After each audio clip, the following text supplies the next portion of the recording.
नमस्कार, स्वागत है आपका झांसी दर्शन में और हमारे यूपी न्यूज एक्सप्रेस में आपका स्वागत है। आपको बताते चलें कि इस समय हाईवे पे खड़े हुए हैं और कहा जाता है कि किसान जवान देश की शान। और आप देख सकते हैं कि आन बान शान हमारे पास बगल में खड़े हुए हैं। ये है आर्मी में EX डॉक्टर हैं और डॉक्टर की जो पोस्ट होती है वो एक अपने आप में एक अधिकारी पोस्ट होती है। और इसके साथ साथ हम आपको बताने चल कि इस आप जो जगह का थोड़ा सा नज़ारा दिखाइए, जो जगह आप जो दिख रहे हैं, चारों कैमरा घुमाइए थोड़ा सा, कि एक बड़ा ही इनके साथ एक कुछ इस तरह की घटना हुई है। डॉक्टर साहब का कहना है कि जो चूंकि EX आर्मी जवान है, इनका कहना है कि यहाँ के जो प्रशासन है, वैसे तो समाजवादी पार्टी होगा, तमाम तरह की जो अन्य पार्टी हुई, उनसे ही अपनी जमीन को बचाना पड़ता है, लेकिन यहाँ पर मामला पहली बार उल्टा देखा गया है कि प्रशासन से ही इन्हें अपनी जमीन को बचाना पड़ रहा है। इनके पास लगभग 2 एकड़ की जगह थी इनके पास, कुछ जैसे रोड बनने में चली गई, कुछ नहर बनने में चली गई। तो आइए जानकारी लेते हैं, पूरा डॉक्टर साहब से मामला मालूम करते हैं क्या है इनका मामला और कैसे क्या हुआ और कहाँ क्या कौन सी चीज चली गई। ओके, नमस्कार जी, मैं हूँ मेजर MC अग्रवाल। जी मैं पढ़ रहा हूँ।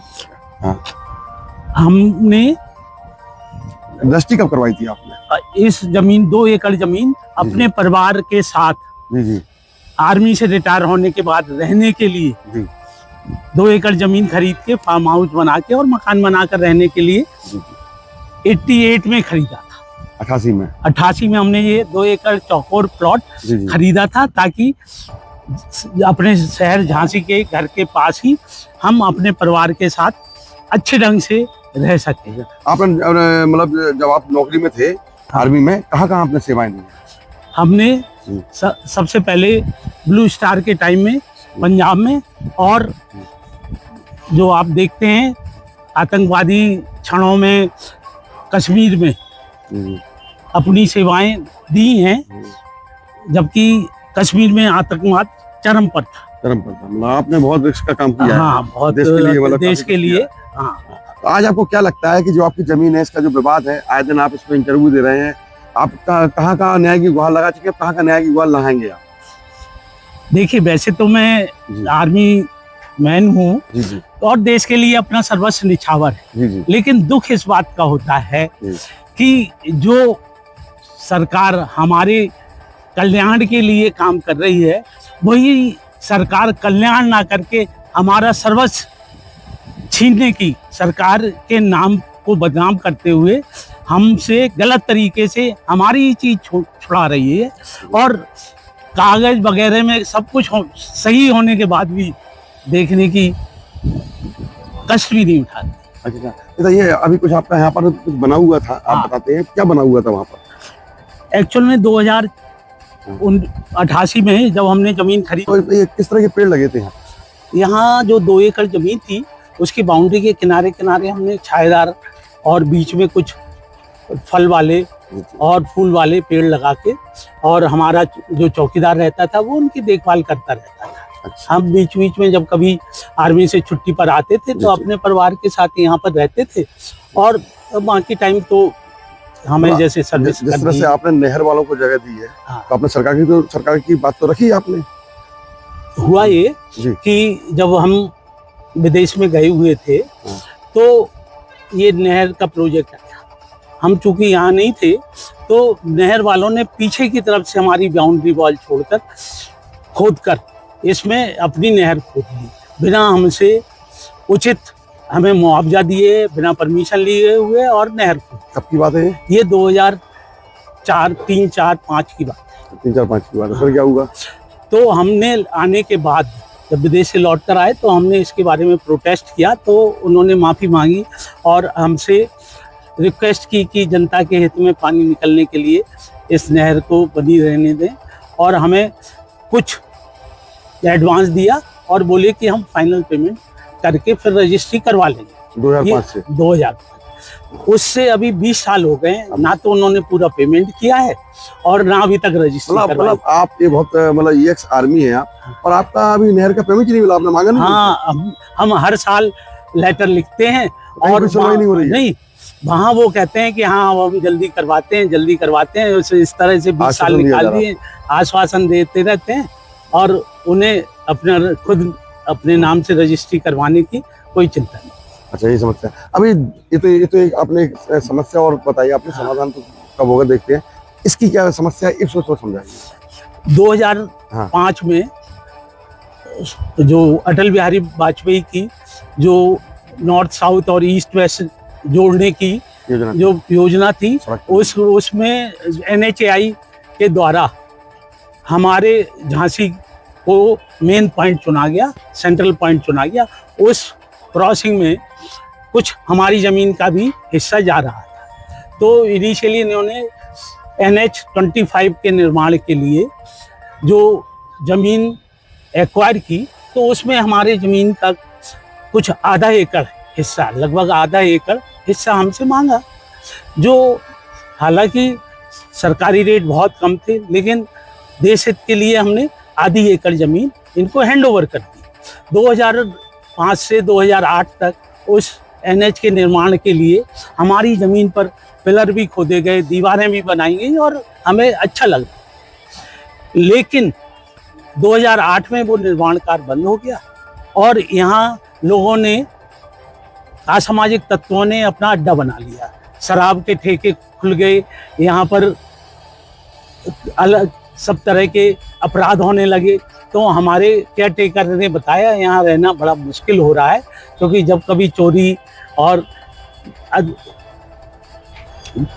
डिफरेंट टाइप के बंदे से मतलब बचाव करना बड़ा मुश्किल हो रहा है। नहीं हो पा रहा। हाँ जी। तो हमने जब 2020 में दिल्ली छोड़कर झांसी आए, तो सबसे पहले यहाँ शराब के अड्डों और असामाजिक तत्वों से इस क्षेत्र को मुक्त करवाया। अपनी तरफ से अपने पैसे खर्च करके यहाँ पर जमीन को समतल किया, खाद वगैरह डाल के यहाँ लाखों रुपए के पाम के और अशोक के लगभग 100 पेड़ लगवाए, ताकि ये क्षेत्र कुछ डेवलप रहे और सुंदरता बनी रहे।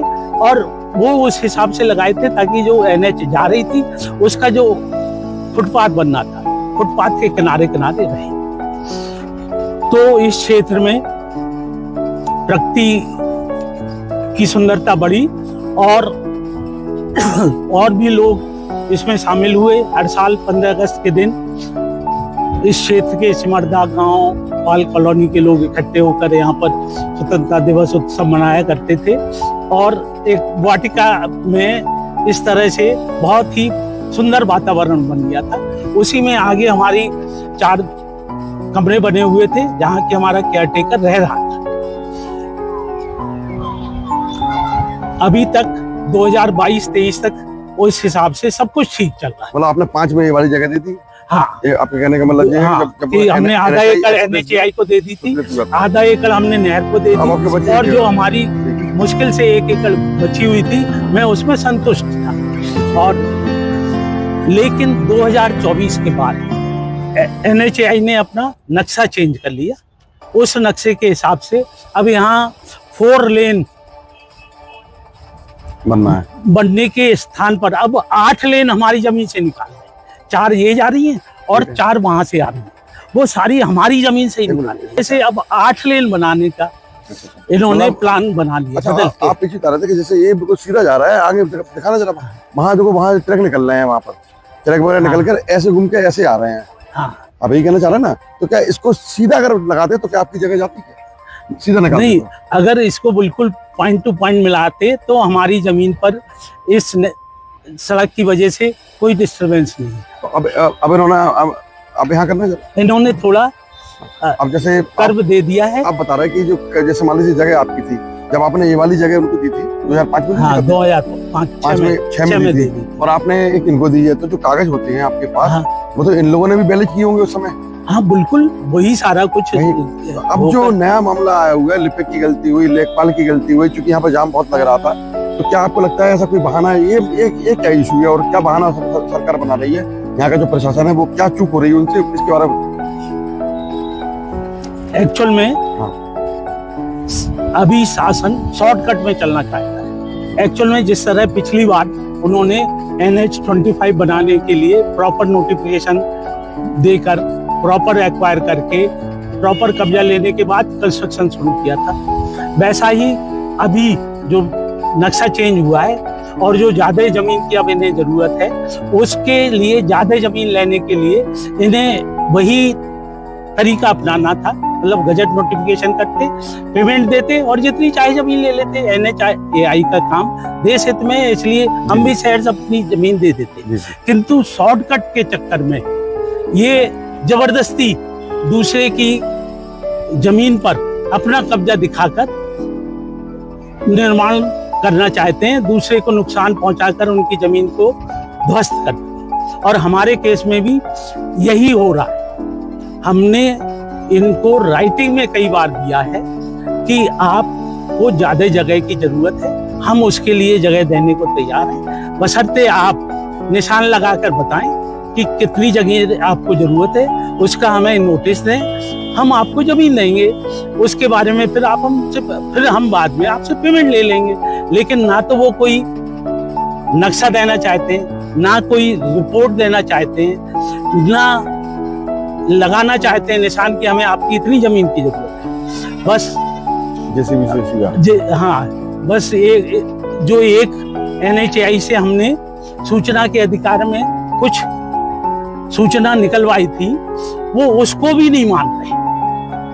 अपनी दिए हुए लेटर के हिसाब से इन्हें जैसे 10 फुट चाहिए, किसी पॉइंट पर 15 फुट चाहिए, हम वो जमीन देने को तैयार हैं, लेकिन वहां भी निशान लगाने को तैयार नहीं। वो तो कि हम तो जितनी जमीन हमें जरूरत होगी हम तो आपकी तोड़ के गुजरेंगे। तो अब आपके संग मेरा पूरा मामला समझ में आ गया। कि आप 1 एकड़ 2 एकड़ जगह थी, आपकी 1 एकड़ चली गई है। अब जो 1 एकड़ बची है वो भी जाने वाली है, उसमें से बहुत सारी जगह निकाल दी गई है। और वो भी आपके पास कागज सारे पूरे हैं आपके कहने का मतलब। और कागजों में भी जब 2005 में नहर बनने ली थी तब भी इन्होंने देख के ली होगी। तो अब कहीं ना कहीं जो लेखपाल का जो मामला आ रहा है वो उनकी जब चूक है, या इन लोगों ने उस पर दबाव डाला, या प्रशासन मजबूर है, क्या कहना चाहेंगे? ये सारी मिलीजुली साजिश है। अच्छा, मिलीजुली सरकार चल रही है? मिलीजुली साजिश है, क्योंकि NHAI पर प्रेशर है कि वो टाइम से इस प्रोजेक्ट को कंप्लीट करें। ठेकेदार पर भी प्रेशर है। तो उस प्रेशर के अंतर्गत ये कोई लीगल प्रक्रिया नहीं अपनाना चाहते, क्योंकि वो उसमें टाइम लगेगा और पैसे भी देने पड़ेंगे। अभी अब बताइए, मान लीजिए अगर आपने यहाँ पर शिकायत कहाँ का किया? अभी तो हमने SDM को ही बताया था कि ये गलत हो रहा है। अब लेकिन SDM के हाथ से बात निकल गई है, क्योंकि वो NHAI को नहीं रोक पाए और NHAI ने हमारे 4 कमरों में तोड़फोड़ करके सारा, उसमें 10 लाख से भी ज्यादा रुपए का सामान रखा हुआ था, उसे तहस नहस कर दिया। इवन जनरेटर, बिजली का मीटर वगैरह हमारे यहाँ से चुरा के ले। तो अब बताइए, अब आप अपनी कंप्लेंट कहाँ देने जा रहे हैं? अब हम भारत सरकार में उच्च स्तर से, मतलब defence ministry, even president of India से गुहार करेंगे। प्रेसिडेंट अपने जो राष्ट्रपति हैं, हाँ, जो कि शासन में सबसे प्रमुख हैं और खासतौर से हम एक्स आर्मी ऑफिसर्स के चीफ हैं, उनको रिक्वेस्ट करेंगे कि हमारे पेपर्स दें। चीफ कमांडर तो आपकी राष्ट्रपति होती है आपकी? हाँ, राष्ट्रपति महोदय। तो राष्ट्रपति महोदय हमारे पेपर देखें। और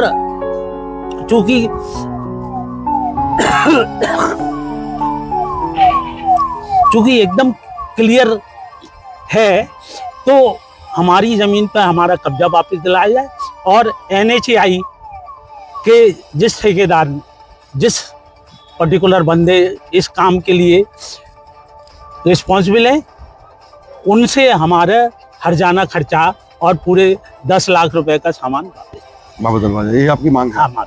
और आप ये हम आज से ही हमने बनाना शुरू कर दिया है और बाकी सारे कागज हमारे पास हैं, हमारे पास सारी फोटो हैं और मतलब जो सत्य है उसको प्रूव करने के लिए कोई नहीं। आप किसके माध्यम से झांसी में भेजना चाहेंगे? हम अपने सारे पत्रकार बंधुओं से, अपने सारे मित्र बंधुओं से और अपने शुभचिंतकों से यही आशा करते हैं कि वो हमारे इस संकट की घड़ी में हमारा साथ देंगे। आप बता दें, जिलाधिकारी के माध्यम से आप पहुंचाना चाह रहे हैं? हाँ, वो क्या है? नहीं, अभी जो हमने अपना प्रार्थना पत्र बनाया है उसको SDM को एक हमें पत्र देना है, जिसमें वो बताएंगे कि किस तरह से हमारी जो पिछले पत्र में इन्होंने जो गलती की थी उसका सुधार करके वो किस तरह से बताएंगे। उस पत्र को हम अपने देंगे। जिला अध्यक्ष को देंगे, जिला अध्यक्ष महोदय को, और उन्हें भी ये बात बताएंगे। जिलाध्यक्ष काय के हैं वो? जिला नहीं, आर्मी ये सब नहीं, एक जिला अध्यक्ष हमारे आर्मी अच्छा ये सैनिक आर्मी सैनिक बोर्ड के, कल्याण बोर्ड के जो हमारे अध्यक्ष हैं, अध्यक्ष हैं, उनके थ्रू उनके थ्रू हम सारी बात सरकार तक पहुंचाएंगे। पहुंचाएंगे।